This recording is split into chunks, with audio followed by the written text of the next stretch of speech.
नमस्कार, सियासी गलियारा देख रहे हैं आप। आपके साथ मैं हूं साकिब सुमन और हफ्ते के पहले दिन तमाम सियासी हलचलों को लेकर एक बार फिर से आपके सामने हाजिर हैं।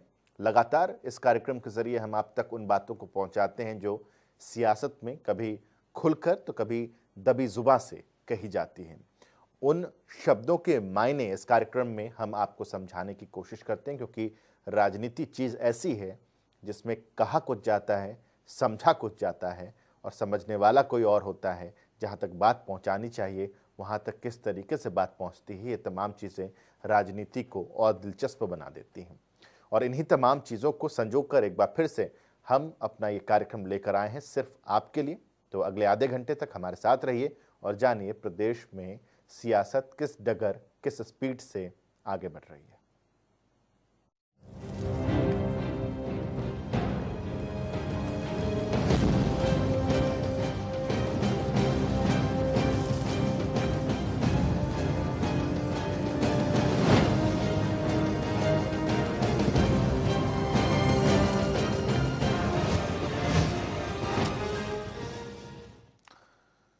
हरियाणा के अंदर कांग्रेस में गुटबाजी किसी से छिपी हुई बात नहीं है, लगातार गुटबाजी देखने को मिली है। लेकिन ये गुटबाजी तब और गंभीर हो जाती है जब हरियाणा की चौहद्दी को छोड़कर ये दिल्ली तक पहुंच जाती है। शीर्ष नेता जो कांग्रेस के हैं, जब वो अपने आला कमान से नाराज हो जाते हैं। याद कीजिए खत लिखने वाले उन 23 चेहरों को जिन्होंने पार्टी को और पार्टी के आला कमान को चिट्ठी लिखी थी, अपनी नाराजगी जाहिर की थी, नेतृत्व को लेकर सवाल उठाए थे। अब इन्हीं नेताओं में से हरियाणा कांग्रेस के नेता भूपेंद्र सिंह हुड्डा का नाम भी सामने आ रहा है। जम्मू पहुंचे भूपेंद्र सिंह हुड्डा, वहां से भी बहुत सारी बातें हुई और अब ये कहा जा रहा है कि सशर्त अपनी शर्तों पर राजनीति करते हुए भूपेंद्र सिंह हुड्डा नजर आ रहे हैं।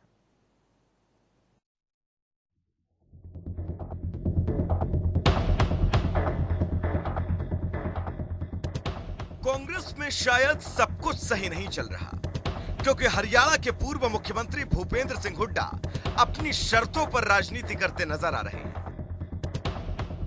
वो कांग्रेस हाईकमान को नजरअंदाज कर अपने खास शैली की सियासत कर रहे हैं। उनका साफ सुझाव और तालमेल कांग्रेस के असंतुष्ट नेताओं के साथ नजर आता है और कांग्रेस के G23 नेताओं में शामिल दिखते हैं। हुड्डा की अपनी अलग तरह की राजनीति है। कांग्रेस के असंतुष्ट वरिष्ठ नेताओं की लिस्ट में शामिल हुड्डा कभी अपने दिल की बात जुबान पर नहीं लाते, लेकिन उनकी गतिविधियां पार्टी हाईकमान की बेचैनी बढ़ाने वाली होती। कांग्रेस के दिल्ली में अक्सर होने वाली रैलियों में हुड्डा ही भीड़ जुटाते रहे हैं। कांग्रेस की बागडोर जब तक सोनिया गांधी के हाथों में रही, तब तक हुड्डा की गिनती पार्टी के संतुष्ट नेताओं में होती थी। मगर जब से राहुल गांधी को कांग्रेस का नेतृत्व सौंपने की कवायद चली, तब से हुड्डा G23 के बाकी नेताओं की तरह इस कवायद से ना इत्तेफाकी रखने लगे। हाईकमान पर दबाव बनाने के लिए हुड्डा अक्सर अलग अलग प्रयोग करते रहे।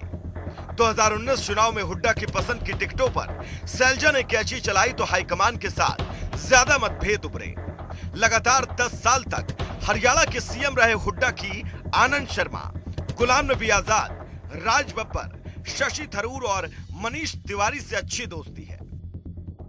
हुड्डा जम्मू में गुलाम नबी आजाद के आयोजित गांधी ग्लोबल फैमिली कार्यक्रम में शरीक हुए।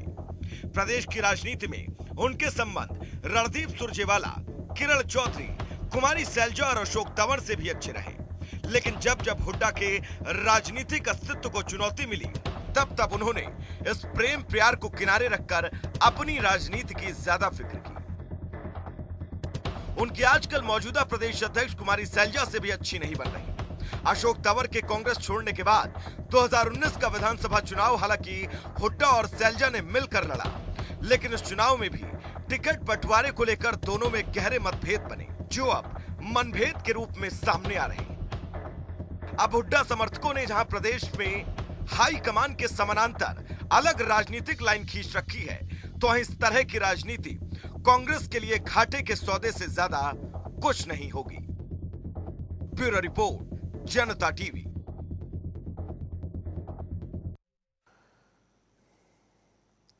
प्रदेश में इन दिनों राजनीति के कई मसले हैं, कई मुद्दे हैं। इसके साथ साथ केंद्र में भी राजनीति के मसले और मुद्दों की कमी नहीं है। ऐसे में अंबाला से सांसद रतनलाल कटारिया से खास बातचीत हुई। हमारे संवाददाता ने उनसे खास बातचीत की, सुनिए क्या कहना उनका। जल शक्ति राज्य मंत्री रतनलाल कटारिया हैं। कटारिया साहब, आज प्रधानमंत्री नरेंद्र मोदी ने भी कोवैक्सीन का इंजेक्शन लिया है और आप आंकड़ों के साथ ब्रीफ कर रहे हैं। क्या वजह है, जो भ्रांति फैली है उसको दूर करने की कोशिश है क्या, और तमाम जो लोग हैं वो जागरूक हो सके, इसके लिए ये प्रयास किया जा रहा है? देखिए, ये जो भ्रांति फैलाई गई थी, कांग्रेस ने पूरा, राहुल जी ने, सोनिया जी ने, प्रियंका जी ने दिन रात इसके खिलाफ प्रचार किया, और आज इन सब का जो ये दुष्प्रचार था, जहरीला प्रचार था, आज सारा देश देख रहा है कि प्रधानमंत्री जी की जब बारी आई तो उन्होंने जाकर जो है अपने आप को वैक्सीन लगवाई और देश को आह्वान किया कि हम भारत को वैक्सीन युक्त और कोरोना मुक्त बनाएंगे। इस कोविड के साथ साथ एक और जो हम हमारे देश की बात करें तो अब एक 3 महीने से ज्यादा वक्त से एक बड़ा आंदोलन देश में चल रहा है, किसानों का आंदोलन। कृषि कानूनों को रद्द किए जाने की मांग लगातार की जा रही है और विपक्ष खासतौर पर कांग्रेस ये कह रही है कि कृषि के ये काले कानून हैं और हम किसानों के साथ खड़े हैं। ऐसे में अब आप क्या हल देखते हैं, जो कि बातचीत की जो दौर था सर वो टूट चुका है, लगातार आंदोलन जारी है, जगह जगह पर पंचायतें हो रही हैं, एकजुट हुआ जा रहा है, आप क्या समाधान देखते हैं? मैं तो ये कहूंगा, समस्या का हल नरेंद्र मोदी जी, एक बार बातचीत करिए, तीनों कानूनों के क्लास बाय क्लास के ऊपर डिस्कशन हो जाए, जहां पर कोई कमी नजर आती है सरकार उस कमी को दूर कर देगी, कानून को भी बदल देगी, ये मेरा पूरा विश्वास है। लेकिन यही रट लगाए रखना कि तीनों कानून वापिस हो, तीनों कानून वापिस हो, जब कानूनों में कोई कमी है नहीं, किसी ने आज तक बताई नहीं। ये राकेश टिकैत जी ने जिस दिन कानून पास हुए, इन्होंने बयान दिया कि आज मेरे पिता श्री महेंद्र सिंह टिकैत की अंतिम इच्छा पूरी हुई है, वो चाहते थे कि ऐसा कानून आए, तो भाई मेरे 15-20 दिन के बाद क्या बढ़ गया ऐसा, उसके बीच में आके उस कानून में कौन सा कोई काम खराब हो गया।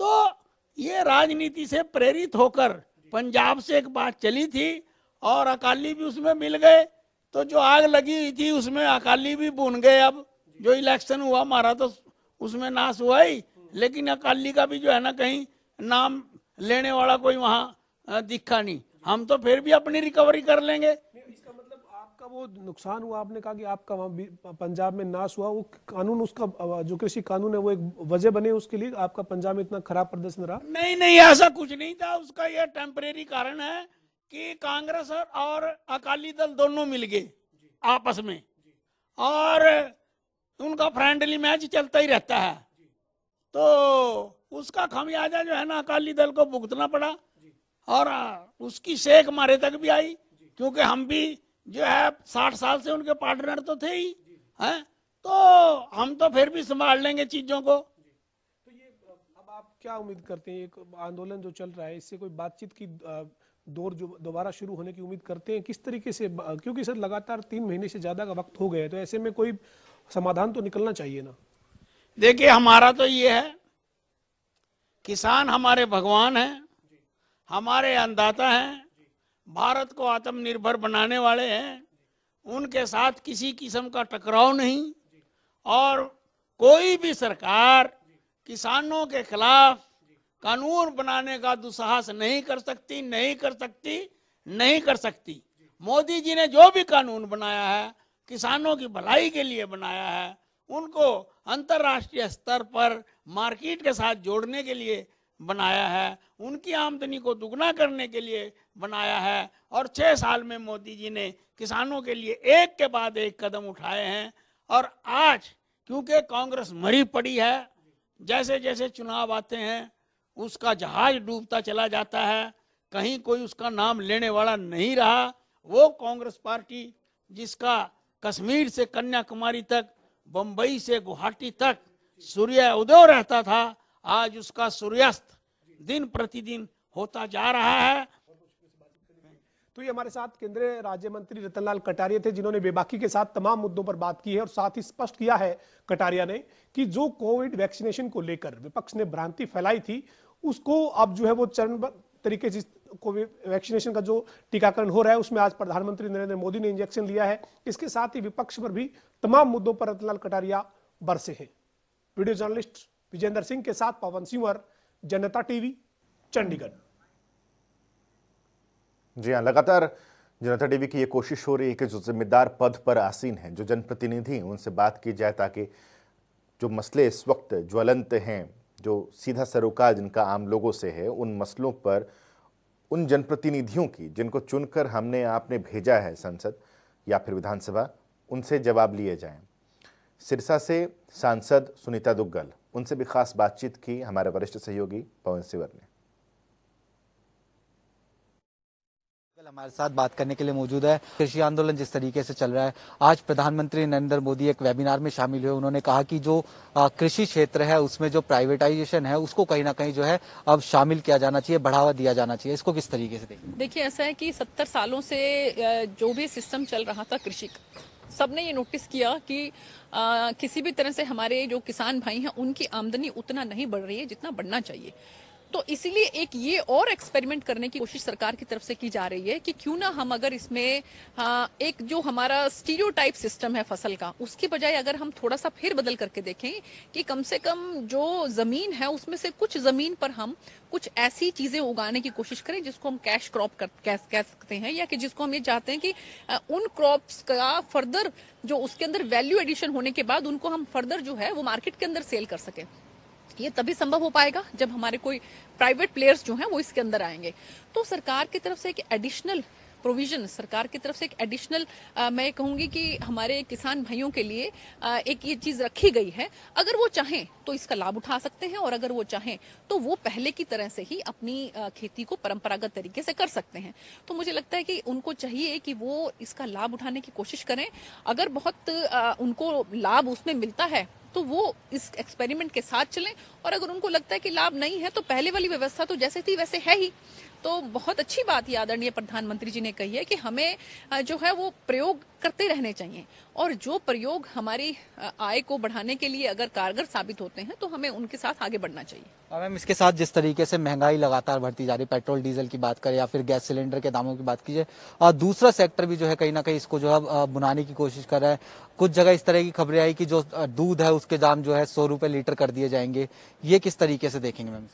देखिए, ऐसा है कि इसमें कहीं कोई दो राय नहीं कि महंगाई होती है तो आम नागरिक को उसमें कष्ट तो होता है, उसमें तकलीफ तो होता है, लेकिन उसके पीछे बहुत से कारण रहते हैं। क्योंकि अभी जिस तरह से कोरोना काल में सब कुछ जो है वो स्टैंड स्टिल सा हो गया था, तो धीरे धीरे जो इकोनॉमी है जो वो अपनी रफ्तार को पकड़ेगी, और मुझे लगता है कि इसके साथ साथ सभी चीजों के ऊपर कंट्रोल होगा और महंगाई जो है वो धीरे धीरे जो है वो वापस ठीक से जो है उसी रास्ते पर आ जाएगी, और जो है वस्तुएं उतनी महंगी नहीं रहेंगी जितना कि हम सोच रहे हैं कि आज की तारीख में हमें थोड़ा महसूस हो रहा है कि जैसे हम पेट्रोल की अगर हम बात करें तो धीरे धीरे जो है अपनी लाइन पे आ जाएंगे। बहुत बहुत शुक्रिया।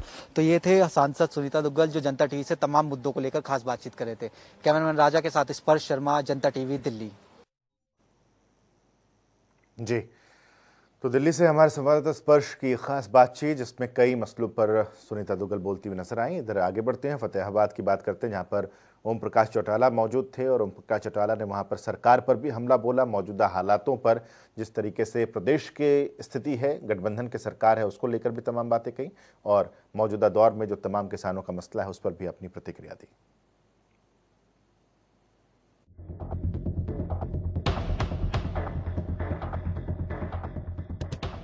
किसानों को लेकर प्रदेश का माहौल गर्म है, लगातार बयानबाजियां हो रही हैं, और इसी बीच सरकार गिराने और मध्यावधि चुनाव होने के भी अनुमान है। इसी बीच हरियाणा के फतेहाबाद पहुंचे इनेलो सुप्रीमो ओपी चौटाला ने कहा कि देश में मध्यावधि चुनाव हो सकते हैं। उन्होंने कहा कि किसान आंदोलन के चलते देश में मौजूदा सरकार गिरेगी। इस किसान आंदोलन के माध्यम से सारे देश के लोग जुड़ेंगे और उसका सुखद परिणाम ये निकलेगा, निश्चित रूप से ये सरकार गिरेगी, देश में मध्यावधि चुनाव होंगे और फिर लोगों के हितों की रक्षा करने वाली एक अच्छी सरकार का गठन होगा। वहीं किसानों के 100 रुपए लीटर दूध देने की बात पर ओम प्रकाश चौटाला ने उसका समर्थन किया। ओपी चौटाला ने कहा कि जब सरकार पेट्रोल और डीजल के दाम बढ़ा सकती है तो किसान भी अपने दूध का दाम बढ़ा सकता है। सरकार पेट्रोल के, डीजल के, गैस के सिलेंडर के दाम बढ़ा सकती है तो क्या किसान को ये अधिकार हासिल नहीं कि वो अपने दूध की कीमत अपनी मर्जी से ले? ओम प्रकाश चौटाला ने उपचुनाव इलाहाबाद और कालका सीट को लेकर भी अपनी बात रखी। उन्होंने कहा कि इस उपचुनाव में उनकी पार्टी भारी बहुमत से जीत दर्ज करने जा रही है। कोई लड़े, हमें इसकी चिंता नहीं, लेकिन इन दोनों सीटों पे मेरी पार्टी के प्रत्याशी भारी बहुमत से जीत के आए, चाहे जेजेपी का है, चाहे बीजेपी का है, चाहे कांग्रेस का है, चाहे किसी और पार्टी का है। इंडियन नेशनल लोकदल पार्टी के प्रत्याशी भारी मतों से विजयी। सरकार गिराने से लेकर महंगाई तक और प्रदेश में उपचुनाव को लेकर भी ओपी चौटाला ने अपनी राय रखी और उनके इस बयान पर अब कितनी सियासत होती है ये देखना दिलचस्प होगा।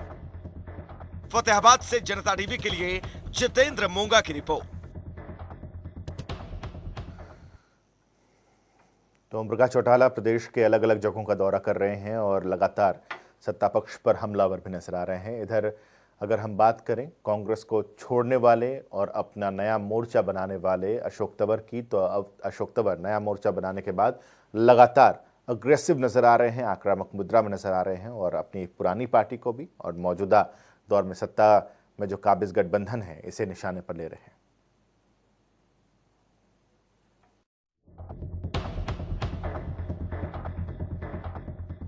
अशोक तंवर ने अपना भारत मोर्चा का गठन किया और अब इस मोर्चे के जरिए वो हरियाणा में अपनी राजनीति की एक नई पारी खेल रहे हैं। अशोक तंवर किसी पर भी तंज कसने से चूक नहीं रहे। अशोक तंवर ने कहा कि प्रधानमंत्री नरेंद्र मोदी ने राजनीतिक टीकाकरण करवाया है। आज प्रधानमंत्री जी ने राजनीतिक टीका लगवाया है कोरोना का, और राजनीतिक में इसलिए कह रहा हूँ कि वो पहले देखते हैं कि कहाँ चुनाव है, उसके अनुरूप वो अपना भेष, लिबास, अपनी दाढ़ी, वो सब लोग वो बढ़ाते हैं ताकि इसका किस तरीके से माइलेज मिल सके। अपना भारत मोर्चा का गठन पर बात करते हुए अशोक तंवर ने कहा कि जिस तरह के देश और प्रदेश में राजनीतिक हालात बने हुए हैं, विपक्ष खत्म हो गया है और सरकार किसी की सुनती नहीं। उसी को देखते हुए इस मोर्चे का गठन किया गया है। ना आर्थिक पॉलिसी उनकी ठीक है, ना कृषि पॉलिसी उनकी ठीक है, ना विदेश नीति ठीक है। तो इसलिए मैं तो यही कहूँगा कि लोगों की भावना के अनुरूप ये मोर्चा काम करेगा आने वाले समय में, और एक मजबूत जो विपक्ष का रोल होना चाहिए, क्योंकि अभी तो जो विपक्ष है वो भी मृत प्राय है और खुद कांग्रेस जन इस बात को मानते भी हैं अब तो कि कांग्रेस कमज़ोर हो चुकी है। और कमज़ोर जो हो जाता है, जैसे कमज़ोर इम्यूनिटी थी जिनको, उनको कोरोना ने पकड़ लिया, बहुत से लोग उसकी चपेट में भी आ गए। तो वैसे ही जब कोई भी दल, कोई भी व्यक्ति जब कमज़ोर होता है तो सबसे पहले वही चपेट में आता है। वहीं तंवर जी ने 23 के नाम से कांग्रेस नेताओं की जम्मू में बैठक पर तंज कसते हुए G23 के नेताओं को गद्दार संगठन बताया। तंवर ने गुलाम नबी आजाद पर भी निशाना साधा। तंवर ने कहा कि पहले ये सभी गुलाब पगड़ी पहनते थे, अब ये कोई और पगड़ी पहन ली है। ये सभी गिरगिट की तरह घूम रहे हैं। जो सरगना गिरोह है इसके लोग यही है, और ये जो है कांग्रेस को खत्म करके मानेंगे, मैं तो इतना ही कहूँगा। और पगड़ी तो कहीं उनकी गुलाबी होती थी, अब वो वहाँ जा कर के कोई और रंग हो गया, परसों कोई रंग हो जाएगा। तो रंग बिरंगे गिरगिट घूम रहे हैं। हरियाणा की सियासत में अशोक तंवर कोई नया नाम नहीं है, बस फर्क इतना है कि पहले वो कांग्रेस की टीम में थे और अब उन्होंने एक अपनी नई टीम बना ली है। सिरसा से नंद सेठी की रिपोर्ट। तो इसी के साथ सियासी गलियारे में आज के लिए बस इतना ही। थोड़ा सा ब्रेक, खबरों का सिलसिला लगातार जारी है।